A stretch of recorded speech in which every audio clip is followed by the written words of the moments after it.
মৃতদেহকে কেউ মুখে শাস্ত্রীয় নির্দেশনা একটা ছিল, আমাদের মধ্যে গন্ডগোল পাকাইয়ে দুই প্রকার ভাগ করে নিল। কারা? ব্রাহ্মণ বর্ণ অন্তর্গত যারা দক্ষিণ শিয়রি মাথা তারা, আর অন্যান্য বর্ণ যারা উত্তর শিয়রি তারা। ভুলেও ব্রাহ্মণ বর্ণ যারা 11 দিন অসহ্য যাদের, তারা ভুলেও কোনোদিন উত্তরমুখী দেবেন না, দক্ষিণমুখী গঙ্গা অভিমুখী মস্তক দিয়ে দাহন করিবেন, এটাই শাস্ত্রীয় বেদের সিদ্ধান্ত মত। কিন্তু মানুষকে ঠকাবার তরে যখন বল্লাল সেলেন আমলের সময় যখন ব্রাহ্মণ্যবাদ প্রচার করে, তার আগে এত ব্রাহ্মণ্যবাদ প্রচার ছিল না। যখন ব্রাহ্মণ্যবাদ বর্ণ প্রথা প্রচার করে তখন এই জাতাজাতির কল করে একটারে উত্তরমুখী আর একটারে দক্ষিণমুখী করায়। তবে যারা আমার মতো বোকা তারা ওইগুলোই মাইনে নেয়। এখন আবার যারা একটু চোখ খুলে গেছে কয় আমি মানবো নাকি তোর ওই শয়তানি বুদ্ধি, অবশেষে ওই শয়তানি বুদ্ধি ছাড়িয়ে দিয়ে এখন ওই একদিকেই দেয়। জয় শ্রী রাধে রাধে।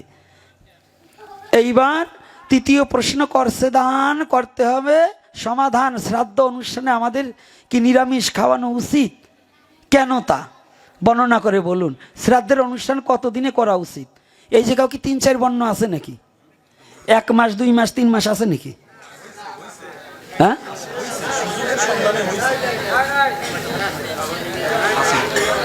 আচ্ছা একটু একটু থাকে নাই বলেন কে? তাহলে প্রশ্ন করছে কেন? আছে বিধে এই প্রশ্ন করছে। সনাতন ধর্ম যদি আমাদের এক হয়, ধর্ম কয়টা? ধর্ম কয়টা? আদি পিতার নাম কি? মাতার নাম? এই সব বলতে হবে, সমস্ত যুবক ছেলে জানতে হবে। জানতে হবে না? আগে জানবো পরে মানবো, যদি না জানা থাকে মানবো কি করে? সনাতন ধর্মের আদি পিতার নাম মনু, মাতার নাম শতরূপা। তাহলে যদি আমাদের এক মাতা এক পিতা থেকে হয়, একই ধর্ম হয়, তাহলে 4 রকম কেন অশেষ পালন হয়? এর কারণ হচ্ছে আমাদের হিংসার লেজ গজাইছে, একজনের ছোট দেখি আর একজনের বড় দেখি। ধর্ম কারো ব্যক্তিগত বাবার কাইলে কিনা না। সাক্ষাৎ ব্যাসদেব যদি বর্ণবাদ করে থাকে আমি ব্যাসদেবকেও মানি না, আর যদি ব্যাসদেব বর্ণবাদ করে এটা আমার বিশ্বাসও নাই। ব্যাসদেব কখনো বর্ণবাদ করে নাই, কারণ তার জন্মটা হলো জাইলের মাইয়ের ঘরে, বাবা মুনির ঘরে। ওটা তখন ব্রাহ্মণ বলতো না। কি ব্রাহ্মণ বলতো নাকি? আচ্ছা, এই চক্রবর্তী, গঙ্গোপাধ্যায়, মণ্ডল, বালা, বৈদ্য, এই সমস্ত টাইটেল আগের দিনে ছিল নাকি? এই ছিল? যদি থাকতো পঞ্চপাণ্ডবের পিছনে কেন তাদের টাইটেল দেওয়া হয় নাই? যদি থাকতো ব্যাসদেবের পিছনে চক্রবর্তী গঙ্গোপাধ্যায় লাগাই নাই কেন? এ লাগিয়েছে। এখানে যদি কোনো ব্রাহ্মণ বাবা থেকে থাকেন, আমি কাউকে অসম্মান করছি না, কিন্তু আমি হিংসার লেজটাকে কাটবার জন্য এই কথা বলছি, যাদের হিংসার লেজ গজাইছে পিছনে। যদি আর্য মহর্ষিদের পিছনে কোনো চক্রবর্তী, ব্যানার্জি, বঙ্গোপাধ্যায় আছে নাকি? এই দেখেছেন? আচ্ছা, তাহলে আমাদের মধ্যে আছে সাহা, ওই কুণ্ডু। তাই এই যে এই আগের দিনে সাহা কুণ্ডু ছিল না, তা তাদের নামের পিছনে সাহা কুণ্ডু, আবার বারিন্দার সাই, ঘরের সাই, সাউকের মধ্যে আবার কায়দা আছে বাবা। এক গ্রুপ ঘরের সাউ আর এক গ্রুপ বারিন্দার সাউ। আবার ব্রাহ্মণের মধ্যে আবার কায়দা আছে, একটা রাজস্থানী মানে রাজস্থানী ব্রাহ্মণ, আর একটা আবার ওই যে নিম্ন শ্রেণীর ব্রাহ্মণ আছে না। ব্রাহ্মণ তো ব্রাহ্মণী, এর ভিতরে আবার কত জাতাজাতি রে বাবা। তা আবার কত কায়দা, ও নমর বাউন, ও নাপিতের বাউন, ও সাহার বাউন, ও কুণ্ডুর বাউন, ও পালের বাউন, ও কাপালির বাউন। অগমধ্য আবার জাতাজাতি ঠেলাঠেলি। কয় ওই কাপালির ব্রাহ্মণের মাইয়ে আনা যাবে না, আমি হায়ার কাস্টের বাউন। কিরকম বলে কিনা? আছে কিনা? হ্যাঁ, সত্য কথা বলবে, আছে কিনা? এগুলো হলো একেবারে শুধু ফাজলামি, একবারে শুধু ফাজলামি। ব্রাহ্মণ তো ব্রাহ্মণই, তার মধ্যে আবার জাতাজাতি হবে কেন? তাইলে বোঝা যায় শয়তানের গুরু ঠাউর যে কয়টা জাতাজাতি করে তারা আসলেও মানব জাতির মধ্যে, সনাতন ধর্মে যারা জন্মগ্রহণ করেছি, আমাদের আদতেও কোনো জাতাজাতি নাই। এটা আপনারা আমার ইউটিউব চ্যানেলে বহুতবার শুনেছেন, তারপরে সেই শোনা প্রশ্ন আবার করছেন, তাই বললাম। তাহলে যদি আদি পিতা মনু হয়, তা আমাদের 4 রকম ঔষধ ব্যবস্থা কেন রয়? এটা হলো মানুষকে ঠকানের কল হয়।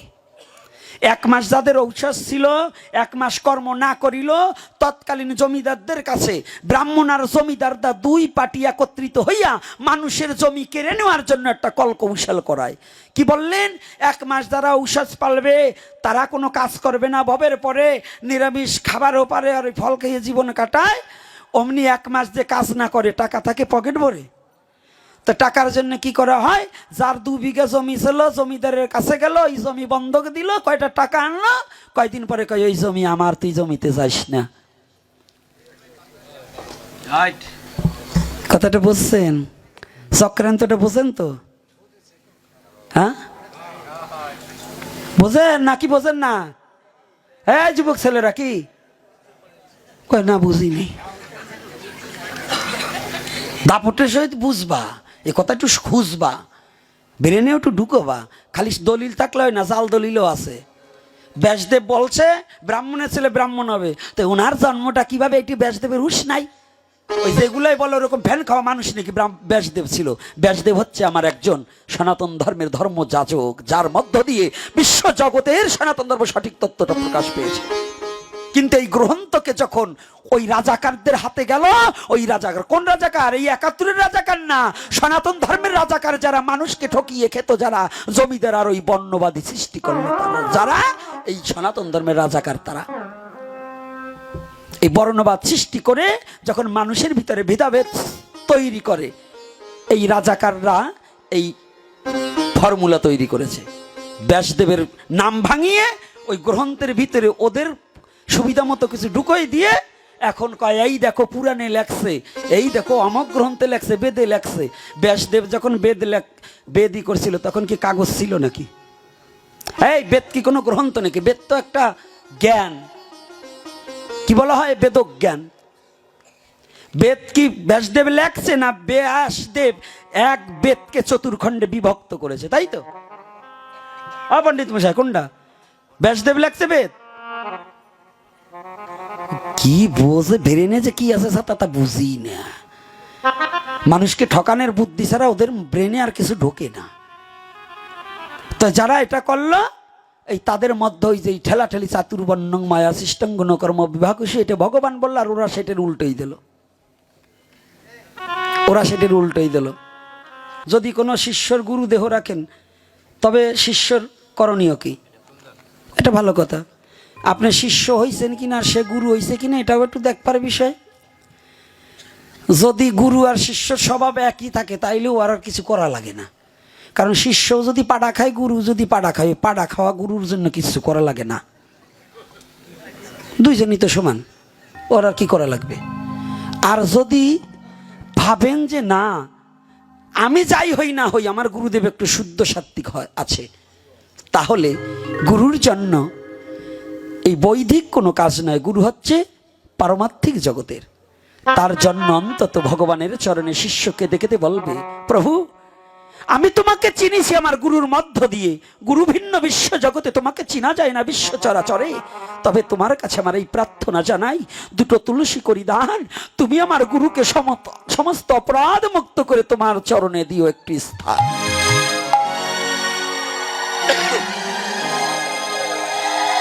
এছাড়া কি বলবো?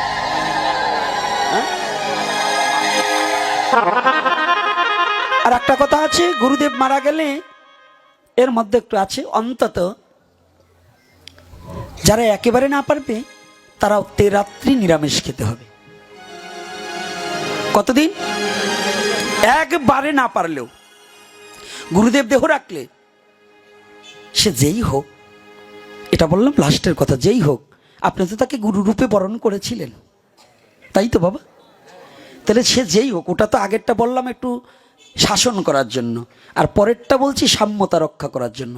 সে যেই হোক, আপনার গুরু যদি দেহ রাখে, অন্তত রাত্রি পালন করে সাধুগুরু বৈষ্ণবের সেবা দিবেন। রাধে রাধে, মনে থাকবে তো? আর এইবার বলছি কলিযুগের যুগ ধর্ম কি, ওটা উত্তর প্রথমে দিয়েছি।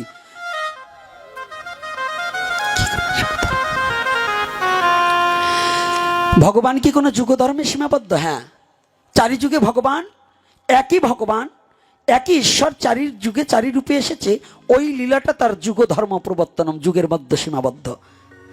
দাপর যুগে যে লীলা করেছে সেই লীলা কলির যুগে করতে পারে নাই। পিতায় যে লীলা করেছে সেটা দাপরে করতে পারেনি। এজন্য যুগের লীলা যুগের সীমাবদ্ধ।